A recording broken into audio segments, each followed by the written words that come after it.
ընթացքում, հա, բուժումը ստանալ, ծառայությունները եւ այդ ծառայությունները որքանով ծավալը տարբեր կլինի, արդյոք մենք մոտավոր այսպիսի պատկերացումներ ունենք, թե ոչ, ես այս հարցը իհարկե ձեզ տվել եմ նաև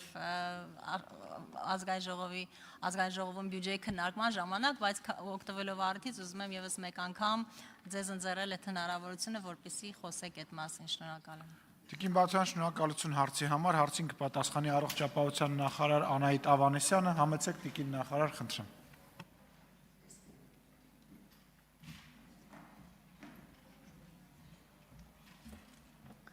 Շնորհակալ եմ Տիկին Բաթյան հարցի համար, իսկապես կարծում եմ ինչքան խոսենք ապահովագրության ներդրման, փուլայնության, բովանդակության մասին, այնքան նպաստելու ենք, որ համակարգը հասկանալի եւ մարդկանց համար պատկերացնելի լինի, եւ այո, առողջության համընդհանուր ապահովագրության ներդրումը ըստ էության վերաբերում է բոլորին։ Եվ իհարկե ես վաղը իմ ելույթում բյուջեի վերաբերյալ ամենայն մանրամասնությամբ կանդրադառնամ այս հատվածին, որովհետև 2026 թվականի պետական բյուջեում արդեն իսկ արտահայտված է 2026 թվականին առաջին փուլին մեկնարկային բյուջետային միջոցների հատկացումը։ Նախագծերի փաթեթը մենք այս շաբաթ կառավարության ուրեմն կողմից կհաստատենք եւ կգա ազգային ժողով քննարկման եւ մինչեւ տարեվերջ փաթեթը ընդունելով մենք 2026 թվականի հունվարից արդեն կմեկնարկենք առողջության համընդհանուր ապահովագրության առաջին փուլը։ Տիկին Բաթոյան, մեր ռազմավարությունը հետեւյալն է, որ ապահովագրության ներդրումը 3 տարվա ընթացքում է իրականացվելու, այսինքն 2028 թվականին արդեն մեր երկրի ամբողջ բնակչությունը պետք է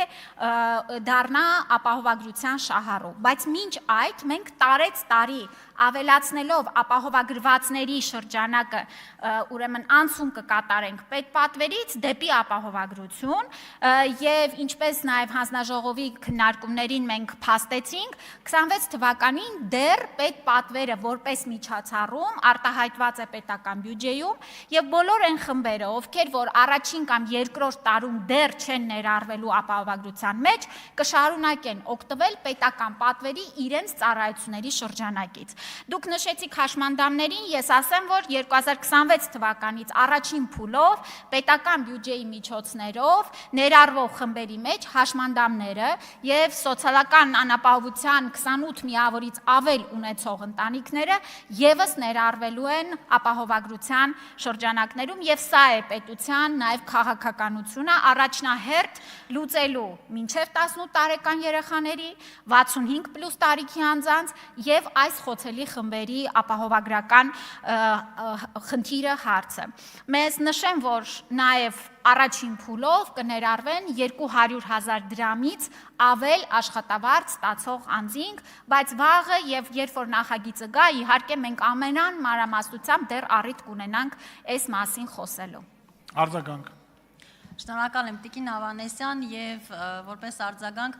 քաղաքացիները անելիք ունեն այս process-ի ընթացքում, թե ոչ, այսինքն 2026 թվականից սկսած այն խմբերը, որոնց համար նախատեսվել է համակարգը, իրենք որևէ քայլ, գրանցում, որևէ դիմում, որևէ բան ունեն անելու, թե ոչ, թե ավտոմատ կերպով պարզապես եթե արդեն ընդգրկված են համակարգում, առողջական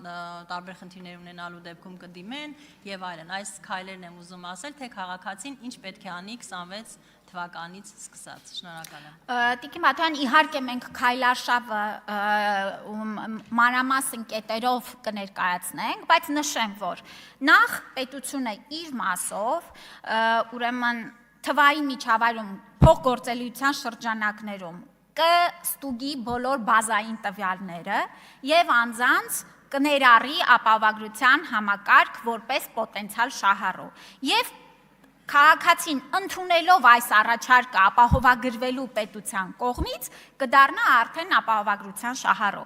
Եվ այստեղ Տիկին Բաթյան պիտի ասեմ, որ ընդհանուր առմամբ ապահովագրության համակարգում մենք ու քաղաքացին շատ ավելի գործակցային պիտի վարկագիծ ունենանք եւ այստեղ համակարգի արդյունավետությունը եւ հաջողությունը կախված է ինչպես պետական ուրեմն եւ լիազոր մարմնի գործողություններից էլ այնպես էլ մեր բոլոր քաղաքացիներից։ Շնորհակալություն։ Շնորհակալություն Տիկին Ավանեսյան, Էդուարդ Աղաջանյան, համեցեք պարոն Աղաջանյան։